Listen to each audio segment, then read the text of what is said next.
मैं तो उतर रहा था, फिर करते करते वो कब पैकेट में हाथ डाल के मेरा फ़ोन, समझिए मेरे को अप्रॉक्स एक एक हफ्ते के अंदर अंदर मेरे को टोटल लॉस हुआ, वो था 30,000। यूट्यूब की तरफ से व्यू नहीं है, यानी यूट्यूब मेरा वीडियो को उतना प्रमोट नहीं किया है। वो मैं किसी एक दोस्त था, उसकी वीडियो में एंड स्क्रीन पे वो वीडियो लगा। तो हाय गाइज, कैसे हैं आप लोग? उम्मीद करते अच्छे होंगे, स्वस्थ होंगे। और जिस मकसद से आपने इस थंबनेल को क्लिक किया तो बात बिल्कुल एक्यूरेट है। तो मैं आपको स्टार्टिंग से बताता हूँ। ऐसे तो मेरा दिमाग कुछ काम कर नहीं रहा था कि मैं क्या बताऊँ क्या नहीं, मतलब कुछ समझ ही नहीं आ रहा था। बट फिर सोचा कि नहीं, आप लोग ये बताना ज़रूरी है ताकि आपके साथ ऐसा अगर कभी फील हो तो आप भी सतर्क रहें। तो स्टार्टिंग से मैं बताऊं तो 29 नवंबर को मेरा जो टिकट था वो था दानापुर टू आनंद विहार का। ट्रेन था जनसाधारण। ऐसे तो मैं वो ब्लॉग शूट करना था मेरे को, लेकिन मेरे पास लगेज था, यानी कुछ लैपटॉप वगैरह भी था और 3 लगेज था, और साथ ही जनरल क्लास था, मतलब उसमें ए टू जेड आपको जनरल बोगी ही मिलता है उस ट्रेन में। और किसी ट्रेन में स्लीपर पे खाली ही नहीं था, तो मैं उसको उसी में कराना पड़ गया। तो ऐसे तो यहाँ से जाते वक्त कोई दिक्कत नहीं हुआ, मैं कैसे कैसे चला गया, ब्लॉग भी नहीं शूट किया क्योंकि लगेज था तो उसको कैरी करना, ध्यान रखना ज़रूरी था। और साथ ही साथ मेरे पास जो मेरा कैमरा है वो नहीं था, मैंने सेल कर दिया है। आगे बताऊँगा आखिर क्यों सेल किया। तो मैं तो वहाँ दिल्ली पहुँच गया और जस्ट अगले दिन मेरे को ऐसा अपडेट सुनने को मिला कि मेरा जो एग्ज़ाम है वो 9 दिसंबर से है। तो मैं तुरंत ही कोई भी ट्रेन चेक किया, तो ट्रेन तो कोई मिल नहीं रहा था स्लीपर में। तो एक ही ट्रेन मेरे को मिला, वो सिक्किम महानंदा था, जो कि पुरानी दिल्ली से सुबह, मतलब सुबह 6 बजे के आसपास शायद खुलती है। तो मैं दिल्ली शाहदरा से वो ट्रेन जो था वो मैंने बोर्ड किया था। 7:51 पे वहाँ पे टाइमिंग था। तो ट्रेन तो मैंने सुबह लगभग मैंने रैपिडो से अपने जहाँ पे भैया मेरा रह रहा था वहाँ से मैं रैपिडो से बुक करके और स्टेशन पे जो है वो पहुँच चुका था 7:51 में, और मैं ट्रेन भी बोर्ड कर लिया था। और पटना में वैसे इसका टाइमिंग था यहाँ पर 1 बजे के आसपास, और मैं वहाँ पहुँचा था लगभग अढ़ाई अढ़ाई बजे, यानी 2:50 या पौने 3 के आसपास मैं पहुँचा था। तो और जो भी मैं आपको बता रहा हूँ, आपको स्क्रीनशॉट है वो सामने आपको शो हो रहा होगा। ऐसा नहीं कि मैं झूठ बोल रहा हूँ चाहे कुछ भी कर रहा हूँ, तो ऐसा कुछ नहीं है। तो 3 बजे मान लीजिए मैं वहाँ पहुँचा पटना जंक्शन पे, और उस समय अंधेरा था और आना रूम पे सही नहीं था, क्योंकि अंधेरा तो भाई आप ही समझ सकते हैं, यहाँ पे रोड वगैरह थोड़ा सा काम चल रहा है कंस्ट्रक्शन का, और रात के आना भी सही नहीं था। तो मैं उसको छोड़ के लगभग 3 घंटे के आसपास मैंने स्टेशन पे ही वेट किया, क्योंकि थोड़ा सा दिन हो जाए तो मैं निकलूँगा। तो लगभग पौने 6 के आसपास थोड़ा मौसम जब साफ़ हुआ तो मैं वहाँ से निकला, और निकलते के बाद मैं एटीएम गया। वहाँ से मेरे पास पैसे मुश्किल से 50 रुपये बचे थे, तो मैं पैसे 50 रुपये को और ज़रूरी था निकालना, तो मैं 500 रुपया वहाँ से विड्रॉ किया। सब आपको स्क्रीनशॉट में आपको सामने दिख रहा होगा, वो चीज़ मैं आपको सब बोल रहा हूँ पहले, ऐसा नहीं कि मैं झूठ बोल रहा हूँ। उसके बाद करबीघैया, यानी कि पटना जंक्शन के प्लेटफॉर्म नंबर 10 के साइड करबीघैया जगह का नाम है, जस्ट बगल ही पड़ता है, मतलब ब्रिज के पास। तो मैं वहाँ से ऑटो वाले ने मेरे को एक मिला, ऑटो वाला था। तो मैं उसको बोला मुझे भैया बाईपास जाना है, बाईपास मीठापुर। तो बोला ठीक है बैठ जाओ। मैं बैठ गया, और बैठने के बाद उसने बोला कि आप काम कीजिए, आप आगे आ जाइए, पीछे जो है थोड़ा सा मतलब और आदमी लोग हैं, थोड़ा सामान वगैरह है, तो यहाँ पे ऐसा भी आगे लोग बैठते हैं। तो मैं कहा चलो कोई बात नहीं, अब आगे बैठ गया। फिर बोला सामान भी भैया पीछे आगे कर लीजिए, क्योंकि ज़्यादा सामान रखा हुआ है। तो मैं सामान भी जो था वो मैं आगे कर लिया। तो मेरे पास 2 बैग था, तो एक बड़ा था, एक मैं पीछे वाला बैग था। कहा चलो कोई बात नहीं, अपना सामान है, तो मैं कर लिया। उसके बाद से वो मेरा बैग को सीधा उधा पता नहीं कैसे उल्टा तिरछा करने लगा। फिर बोला एक काम कीजिए भैया आप इस साइड से आ जाओ, इस साइड से मेरे को दिक्कत हो रहा है। कहा चलो कोई बात नहीं, मैं उस समय आ गया था। और फिर उस साइड भी चले गया, तो भी उस तरीके से बैग इधर उधर करने लगा। मेरा दिमाग ख़राब हो गया, भैया मैं बोल रहा हूँ उतर रहा हूँ, दूसरा पकड़ लेंगे। तो बोला नहीं नहीं भैया बस चल रहा है, चलिए बैठिए, बस बस निकल रहे हैं। तो उस बैग को पता नहीं वो कैसे तिरछा सीधा करते करते करते, और उल्टा बोला सीधा कीजिए ना, ऐसे कीजिए ना, पता नहीं क्या क्या क्या इधर उधर करने लगा। मैं तो उतर रहा था, फिर करते करते वो कब पैकेट में हाथ डाल के मेरा फ़ोन खींच लिया मेरे को। मतलब आप जाहिर सी बात है, अगर आपके पैर पे अगर बैग हो दो, तो आप अगर कुछ निकाला भी जाए तो ऐसा फील होगा नहीं। और मैं आगे वाला पैकेट में ही पर्स और एक पैकेट में मोबाइल, दोनों में, एक पैक में पर्स रखा, एक में मोबाइल रखा, दोनों में ऐसा रखा था। और उसके बाद से आप लाइव लोकेशन भी चेक आपको सामने दिख रहा होगा। पहले तो लाइव लोकेशन पटना जंक्शन तक शो कर रहा था, मतलब फाइंड माई डिवाइस करके जो था। लेकिन अब वो भी अब कुछ नहीं शो कर रहा है, सब कुछ ख़त्म हो गया मेरे ख्याल से। अब शायद फ़ोन वो किसी को सेल कर दिया होगा, पता नहीं क्या। अब जो है आप सामने देख लीजिए, मैं जिस फ़ोन में लॉगिन किया वो मम्मी का मोबाइल है, तो वो भी आपको दिख रहा होगा। तो उसने जैसे ही मेरा जो फ़ोन निकाला तो मुझे ऐसा कुछ फ़ील हुआ नहीं। तो फिर वो एक और आदमी था, वो भी कुछ बोला कि मेरे को इधर कहीं जाना है, पता नहीं क्या बोला था। तो वो भी आदमी उतर गया, फिर मेरे को ही बोला भैया उतर जाओ, हमको बेड़िया जाना है, 20 रुपये लगेगा। चलो भाई बेड़िया जाना है, बीच में मेरे को उतरना था। कहा कोई बात नहीं। फिर उसने भी मेरे को वो मेरे बोला कि उतर जाइए, रहने दीजिए, एक पैसेंजर लेके हम नहीं जाएंगे। मेरा भी दिमाग थोड़ा सा ख़राब हो गया था।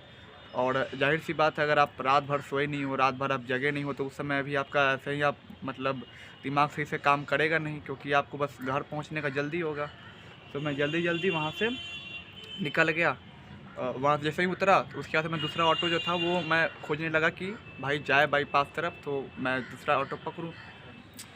मेरे साथ भी क्या बताएं, मेरे को पता नहीं ऑटो का कहाँ किस तरीके से मुड़ाया, किस साइड, क्योंकि वहाँ 3-4 रास्ता है, तो किधर मुड़ाया भाई, मेरे को कुछ समझ ही नहीं आया किस साइड गया। और सुबह सुबह ऐसे ही दिमाग ख़राब था भाई। मैं जितना हो सका 2 बैग था मेरे पास, और साथ में मेरे पास कुछ कैमरा भी नहीं था, जो मैं आपको स्टार्टिंग में बताया, कैमरा सेल कर दिया हूँ।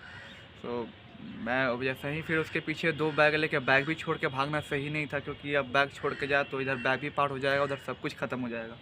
तो 2 बैग लेके जितना दूर तो हो सका मैं दौड़ा, कुछ कितना कोशिश हो पाया मैंने किया, लेकिन कुछ हुआ ही नहीं।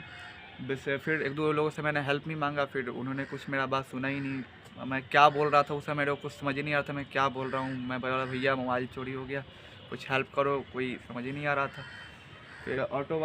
फिर दूसरा कोई ऑटो वाला था, फिर मैं पकड़ के उससे बातचीत किया, तो बोला कि भैया अब वो किस गली में चला गया होगा, आपको नहीं मिल पाएगा, आप छोड़ दीजिए आप। उसके बाद से मेरे ख्याल से 10-15 आदमी का मोबाइल मैंने लेके कॉल किया हुआ अपने घर पे। फिर रूम पर भी कोई था नहीं, क्योंकि सब कोई शादी में गए हुए थे, तो रूम पे भी कोई था नहीं तो ऐसे ही मैं बाइक से चल आता रूम पे। तो बस यही सीन हुआ। उसके बाद से 2-3 दिन से मैं काफ़ी परेशान था कि अब फ़ोन तो गया, कैसे ब्लॉग एक मैं बताऊं तो कि मेरे पास कैमरा था नहीं, तो इसलिए मैंने एक भी ब्लॉग जो था वो शूट नहीं किया था। और मोबाइल से ब्लॉग करना थोड़ा सा पॉसिबल, क्योंकि आदत हो चुका है कैमरा से करने का, तो मोबाइल से मैं एक भी ब्लॉग शूट किया नहीं। बस एक ब्लॉग शूट किया था दिल्ली में, कॉनॉट प्लेस का, अगर आप लोग जानते होंगे तो। और आप रिसेंट पिक भी वहाँ का दिल्ली का देख सकते हैं, मैं आपको सामने शो कर रहा हूँ। अगर आप लोग दिल्ली से हो तो आप लोग पहचान सकते हो कि वो फ़ोटो वहीं का है। तो बस यही सीन था। और उसके बाद 2-3 दिन से मैं बहुत टेंशन में था, कुछ सा काम नहीं कर रहा था, फिर सोचा मैं आपको बता दूँ। और उसके बाद से मोबाइल तो गया ही गया, साथ में उसमें जितना मेरे पास 64 GB का मेमोरी कार्ड था वो भी गया। और साथ ही मैं आपको बताऊं तो उसमें बहुत सारा डेटा था, बहुत सारा सब कुछ था। और क्रिप्टो के बारे में अगर आप जानते होंगे तो एक एब्रा करके एप्लीकेशन है, तो उसमें मैंने लगभग 1500 के आसपास इन्वेस्ट किया था, और मुझे लगभग उसमें 2000 का प्रॉफिट हो चुका था, यानी समझिए 3500 रुपया समझिए हो गया था। लेकिन मैं सोचा थोड़ा सा पैसा बढ़ने देता हूँ तब मैं निकालूंगा, इसलिए मैं छोड़ दिया था। लेकिन अब मैं उससे दूसरे फ़ोन में लॉगिन करने की कोशिश कर रहा हूँ, तो एक इनपुट रिकवरी फेज मांग रहा है, जो आपके सामने स्क्रीन पे दिख रहा होगा, ये मांग रहा है। और ये जो मैं उसी मोबाइल में कहीं लिखा हुआ था, मतलब कहीं रखा था, ऐसे उसका कोई अपडेट है नहीं, तो वही 3500 रुपया समझिए गया। और 1 महीने के बाद उसमें और पैसा लगभग 2-3 हज़ार के आसपास और आने वाला था, तो वो भी गया। समझिए कि मोबाइल 17,000 और इधर का लॉस 3500 रुपीज़। तो समझ लीजिए कि 21,000 लगभग नॉर्मली मेरे को दिख रहा है, 21,000 आसपास, और बाद बाकी और आने वाला लगभग 3-4 हज़ार रुपये और होता। और एक और बात, 4-5 दिन पहले ही मेरे को लगभग क्रिप्टो में 5,000 का लॉस हुआ है, क्योंकि 4-5 दिन पहले, एक हफ़्ता पहले मान के चलिए, क्योंकि जो क्रिप्टो था वो क्रैश हो गया था। अगर आप लोग क्रिप्टो के बारे में जानते होंगे तो वो भी लॉस हो गया था। तो समझिए मेरे को अप्रॉक्स एक हफ्ते के अंदर अंदर मेरे को टोटल लॉस हुआ वो था 30,000। तो मेरा दिमाग अभी भी सही में काम नहीं कर रहा है, क्या करूँ क्या नहीं। और ये मेरा जो ब्लॉग है वो शायद अब लास्ट ब्लॉग होने वाला है। और रही बात कैमरा की, तो कि मैं कैमरा बेचने का रीज़न था, वो किसी आदमी ने बोला था कि भाई आपका जो क्वालिटी है वो रात का अंधेरा में कम आता है, सो मैं इसके लिए जो कैमरा था वो सेल कर दिया था। और मेरा प्लान था गोप्रो ख़रीदने का, और गोप्रो ख़रीदने के लिए मैं एस जे कैम बेचा था और सोचा था कि उस पैसे से अपना EMI पे इंस्टॉलमेंट पे एक गोप्रो ले लूँगा, बट वो भी सपना पूरा नहीं हुआ। और शायद मेरा अब ये आखिरी ब्लॉग है मेरे ख्याल से। बाद बाकी अब अगर आप लोग सपोर्ट करना चाहते हैं, कुछ सजेशन देना चाहते हो, तो इंस्टाग्राम का सामने आ रहा होगा। और जितना जो मैं आपको बात बताया सब कुछ मैं आपको लाइव प्रूफ जो है वो आपको स्क्रीन पर दिखा दिया हूँ।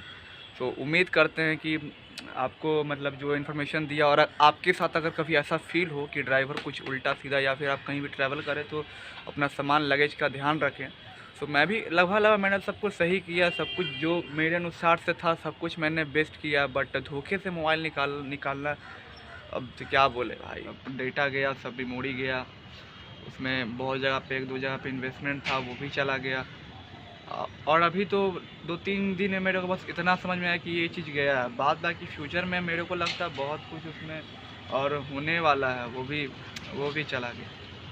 खैर, इस वीडियो को यहीं पे एंड करते हैं। ये मेरा आखिरी ब्लॉग रहा अभी तक के लिए। बाद बाकी जब फ्यूचर में अगर कभी मेरा मन करे, कुछ सपोर्ट मिले, यूट्यूब से भी कुछ खास हुआ नहीं, क्योंकि 1 साल ऑलमोस्ट हो चुके हैं मेरे यूट्यूब पे काम करते हुए। रेगुलर तो नहीं बोल सकते, क्योंकि बीच में आप देख सकते हैं वायरस वगैरह था, तो कहीं भी सब कुछ बैन था लगभग, तो कहीं जा नहीं पाया। लेकिन जितना हो सका, जितना बजट था उस हिसाब से मैंने काम किया अपने तरीके से, तो बेस्ट कोशिश किया हूँ। बट कुछ आपको जो वीडियो स्टार्टिंग में भी दिख रहा होगा वो एक्चुअल में वो यूट्यूब की तरफ से व्यू नहीं है, यानी यूट्यूब मेरा वीडियो को उतना प्रमोट नहीं किया है। वो मैं किसी एक दोस्त था उसकी वीडियो में एंड स्क्रीन पे वो वीडियो लगाया था, 2 वीडियो, तो इसी कारण लगभग 7000 जो आपको व्यू दिखता है। तो मैं आपको वो भी लाइव प्रूफ दिखा रहा हूँ, सामने आपको दिख रहा होगा कि जिसके वीडियो पे मैं लगाया हूँ उसका मिलियन में व्यू गया हुआ है। तो वो भी नहीं गया यूट्यूब की तरफ से भी। तो यूट्यूब से उतना कुछ खास प्रॉफिट हुआ नहीं। बाद बाकी हम बाद में देखेंगे, अगर कुछ समझ में आएगा तो करेंगे फिर से कंटिन्यू। अभी के लिए तो बस इतना ही। अगर कुछ सपोर्ट करना चाहे तो प्लीज़ मेरे को आकर सपोर्ट कर सकते हैं। इंस्टाग्राम पे कुछ सजेशन या कुछ बोलना चाहे तो प्लीज़ कर सकते हैं।